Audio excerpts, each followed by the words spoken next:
இதை தொடங்கினவர் என்ன பர்பஸ்க்காக தொடங்கினார், ஏது தொடங்கினாருன்னு தெரியல. பட் 1.4 கோடி மக்கள் அதை ஃபாலோ பண்ணியிருக்கிறாங்க, அதை சப்ஸ்கிரைப் பண்ணியிருக்காங்க அப்படின்னா அப்ப அரசாங்கத்துக்கு ஒரு வேக்கப் கால் சொல்லுவாங்க, ஒரு விழிப்பு மணி.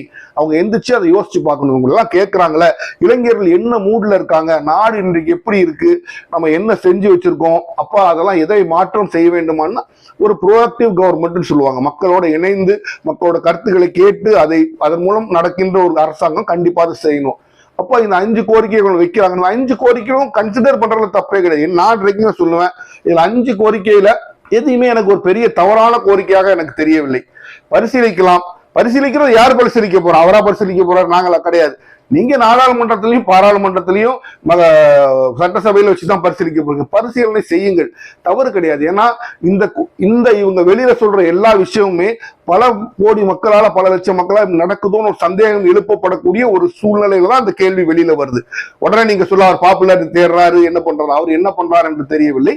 நான் நபர்களை விட்டு விடுவேன், அந்த காக்ரோச் ஜனதா பார்ட்டிங்கிற பெயரை விட்டு எல்லாத்தையும் விட்டு விடுவேன். எழுப்பப்படுகின்ற அந்த கேள்விகள் ரிலவெண்டா, அவை தகுதியானவையா, அவை உண்மையாக அதை நாம் பரிசீலனை செய்ய வேண்டுமா அப்படிங்கிறத நம்ம பார்க்கணும்.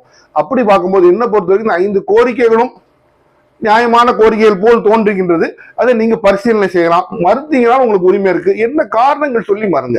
ஏன்னா இந்தியாவில் என்ன நடக்குது, எது நடந்தாலும் நாங்கள் காரணமே சொல்ல மாட்டோம், நாங்கள் செஞ்சுட்டு போறோம். இப்ப கடந்த ஒரு 15 வருஷமா, ஒரு 13-14 வருஷமா பிஜேபி கவர்மெண்ட்ல அதான் நாங்க செய்வோம், அவ்வளவுதான், அப்படிதான், அதுக்கு மேல நீ கேள்வி கேட்க கூடாது அப்படின்னு போகுது.